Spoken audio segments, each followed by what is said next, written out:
Assalamu alaikum wa rahmatullahi wa barakatuh. Welcome everyone in today's class for the first intermediate grade. Our textbook is Super Goal 1 and today we're going to review 2 units. We will start with the 2 units that we had in the second semester.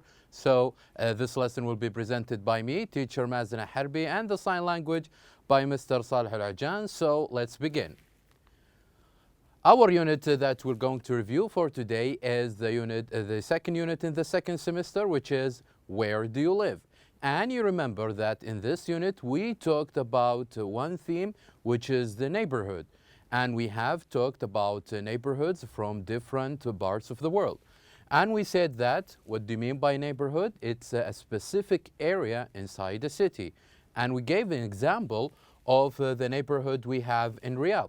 So as you can see here, this is a map of the neighborhoods we can see in Riyadh. And we see a lot of those squares are, those squares are neighborhoods. Those are the neighborhoods of the city of Riyadh. And we asked a very important question, which is the title of this unit. Where do you live? And we learn how can we describe and how can we talk about the facilities and the places we have in our neighborhood. And we also talked about some places that we can normally find in any neighborhood. For example, we call a place that where we go to eat, we call it a restaurant. And also we call a place to take a walk, the park. And the place that has many stores, we call it the mall. And the place that where we go to exercise and work out, which is the health club or the gym, and a place to buy a book, which is the bookstore. So all of these places, we usually find them in a neighborhood. And also we have talked about other places like, for example, a bakery and supermarket and a bank and a lot of places. And also we have 2 important questions, and we said when you want to learn more about any neighborhood, here are a couple of questions that you may ask anyone you know just to give you more information about a neighborhood. For example, the first one is, where do you live? The first one, where do you live? And you can think of any answer you like, whether you're going to answer using a street name or using a building or using even a neighborhood's name. And we're going to show later how we did this, or how did we answer all of these places. Also, the other question is when you ask about the facilities, when you ask about places in a neighborhood, you can have questions like this. Are there any restaurants near you? Are there any restaurant near you? You can think of any place, of any store, and you can mention it here. Are there any restaurants? Are there any malls? Are there any supermarkets when you want to learn more about a neighborhood? And also, as to answer of this question, where do you live? We have learned 3 ways to answer this question. The first one is using the preposition in. We use the verb live plus preposition. We said, for example, I live in Jeddah. I live in Jeddah. And we also said that we use the preposition in when we talk about cities. We use the preposition in when we talk about cities. The other way to answer this question, where do you live? Which is, I live on the 3rd floor. I live on the 3rd floor. And here we use the preposition on when we talk about building. We use the preposition on when we talk about building. And the third one, I live on First Avenue. Also we use the preposition on when we talk about streets. So here are 3 ways to answer this question. We said that we can use live plus preposition in when we talk about cities. I live in Riyadh, I live in Jeddah. And we can use on to talk about buildings. For example, I live on the 3rd floor. And we can use on as well to talk about streets. For example, I live on First Avenue. I live on King Abdulaziz Street. So you can name the street you live in using those prepositions. Also, we have learned the 6 prepositions that regarding places.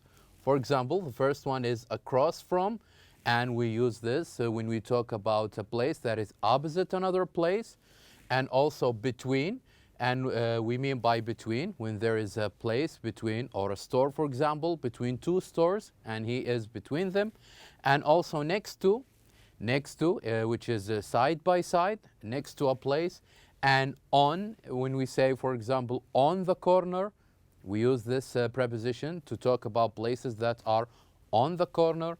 And also near and far. Near it means very close, and far it means very, it's not that close and it's very far. These are the prepositions we have learned in that unit. And also on page 59 we had a listening exercise. And you remember when I said that, imagine you are standing at this point and listen to the directions and try to help the tourist go around this map. For example, we have learned how to ask him to go straight and turn right to reach the subway station. Also, we help him to how to go to the park. We said just to go straight and turn left, you'll see the park is right across from the supermarket. So also we have learned other imperatives like go straight, turn right, turn left, and we use those imperatives for directions, for giving directions for a tourist, or just pointing at the map for anyone who wants to learn more about a city or a neighborhood. And also on page 60 we have listened to a conversation between Tom, John, and Luis, where Tom wants to go to a place and John suggests how to get there, and Luis came in and helped them what to take exactly. Take the F line on the subway and get off the 52nd Street station. The park is right across from the station. Here is also we have learned more about how to give directions to someone who wants to be in a certain place. And also we said that after the conversation, here we have a couple of questions about you. Tell us, where do you live? And you remember we gave 3 different ways to answer this question, where do you live?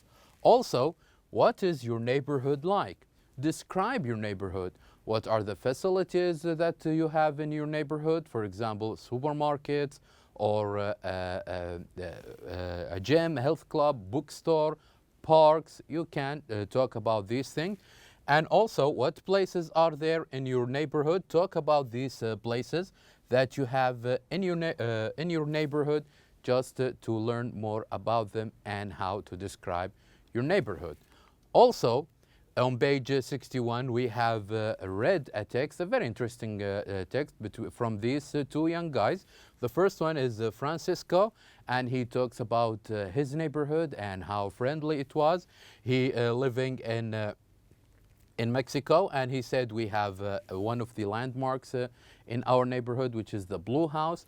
Also, we have listened to John talking about the Brooklyn Bridge and the Prospect Park they have in Brooklyn.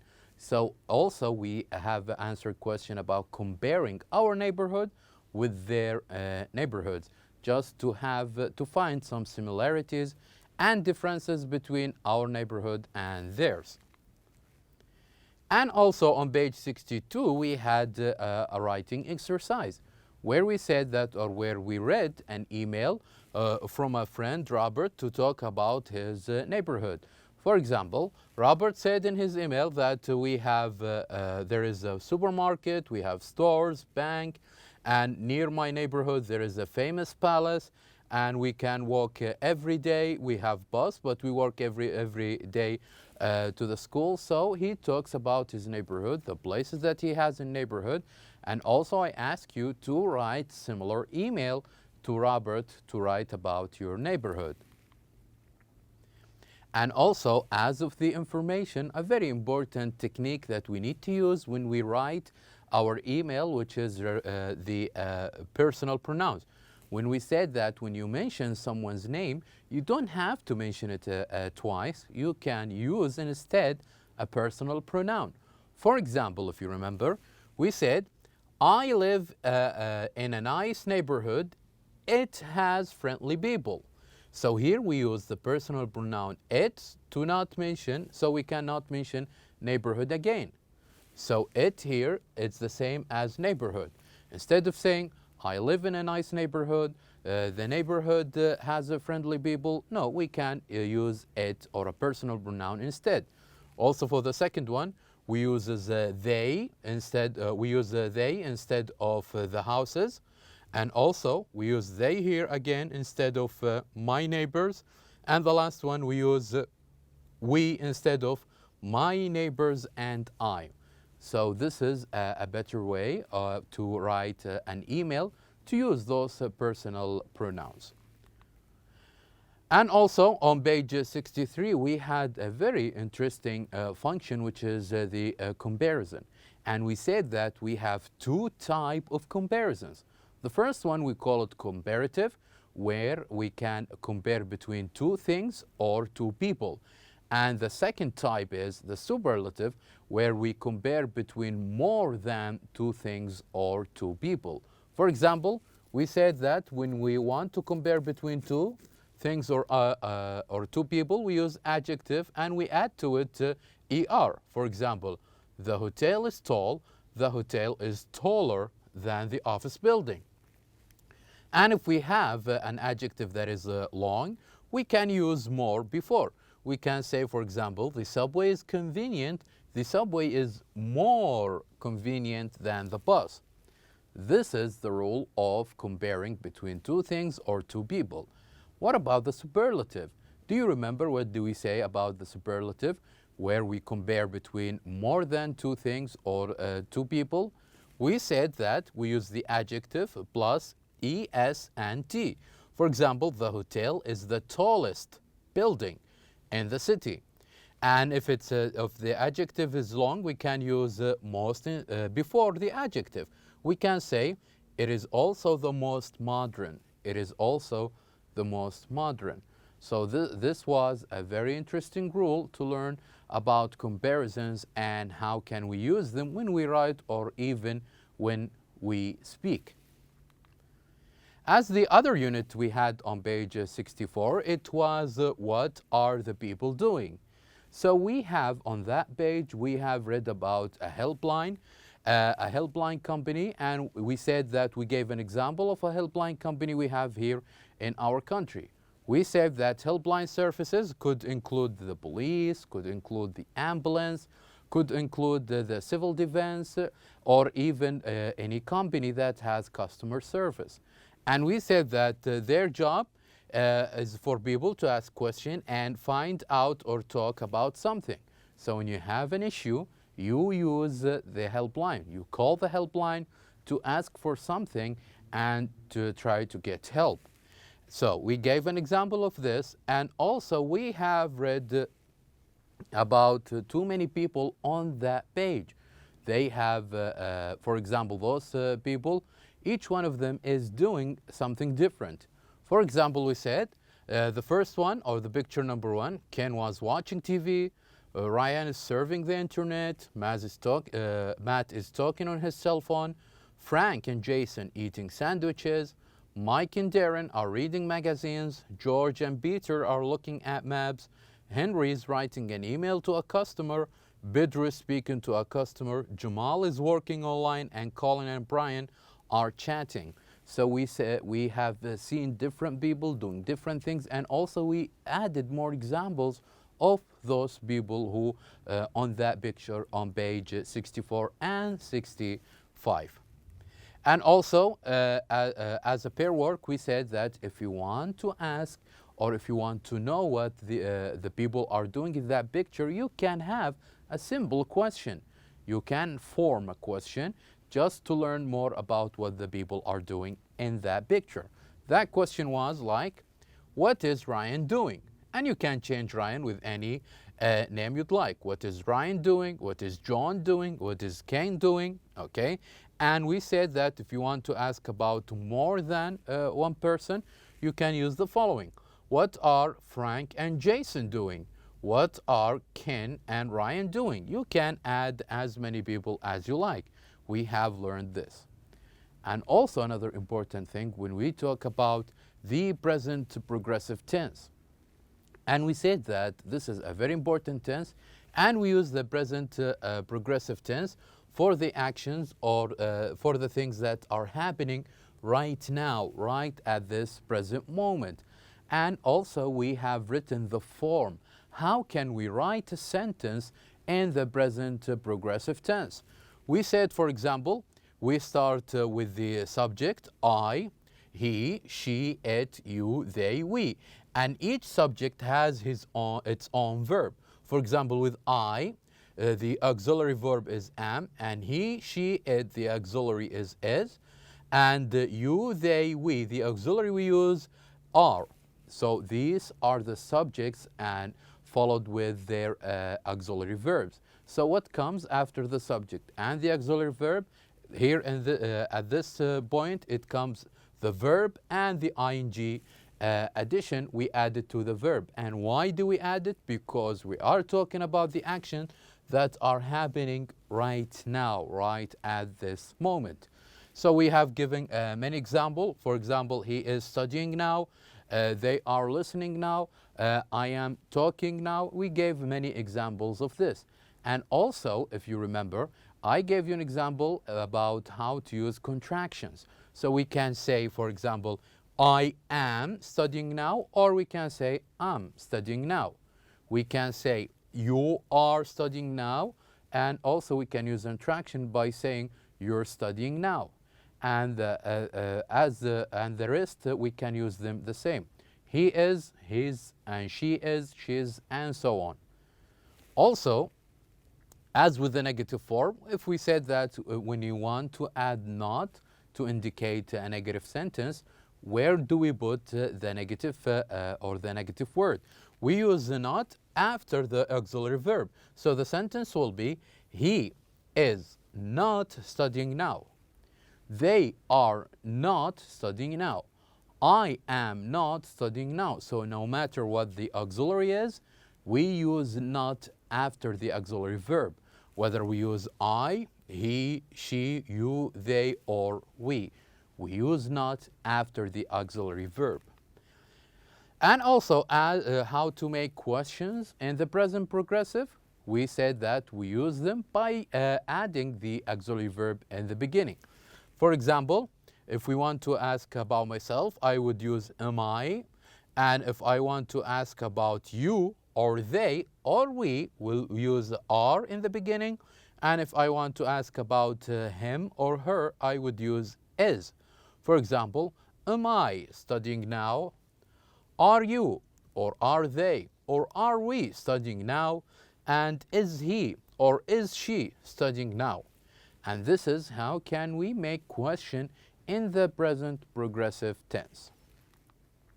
Also, as to short answer of these questions, of course, any question in English that started with auxiliary verb, as we have learned, are the, we call them the yes-no questions, or short questions that only require an answer either with yes or with no.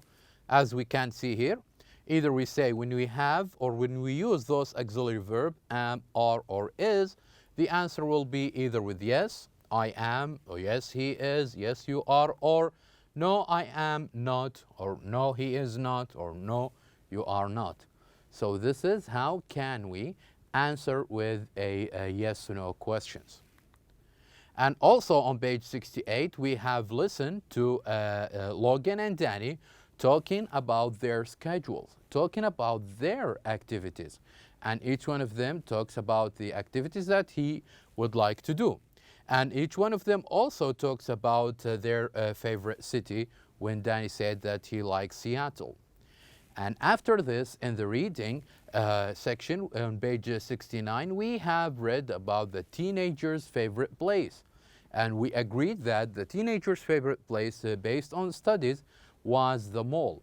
And why is it the mall? Because teenagers like to hang out, like to buy different things, like to try different foods. So this is why teenagers like malls as their favorite place. And we gave so many examples with the malls we have seen there, and the malls we have here. Also, we had a couple of interesting exercises about how to unscramble the words and put them in the right order, and these were the answers of that exercise, as we can see here. And also with the writing corner on page 70, we have talked about how can we use the personal pronouns. And as we said previously, that we use the personal pronouns to not repeat the subject over and over again. For example, my name is Hussein, I am doing my homework. So here we use I to not mention Hussein's name again. The same goes here, the same goes here, and here, and here. And we said this is a better way when we write or even when we speak to use a personal pronoun to not repeat things. Also, we have read a writing. We have read this text about Sarah's, who is talking about her activity and the things she is doing now. And we have an interesting question where we ask each family of her, or each member of her family, what is he or she doing? So this is, we practiced more about using the present progressive tense. And also we have written the same text by answering 3 simple questions. For example, what day is today, where are they, and what are they doing? Where we say you can write about yourself and also write about your family member and what are they doing at the moment. And also we learn on page 71 how to use would like, the difference between would like and would like to. We said simply, we use would like plus noun for the things that you want. For example, I would like a sandwich. He would like coffee. So these, we use them just for the things that we want. And we use would like plus to, would like to plus a verb for the activities, not the things, but the activities that we want to do. For example, I would like to read a book. He would like to watch TV. They would like to swim. And we had a couple of exercises about the difference between them. And now we have reached the end of our lesson. Thank you very much for watching, and I'll see you next time.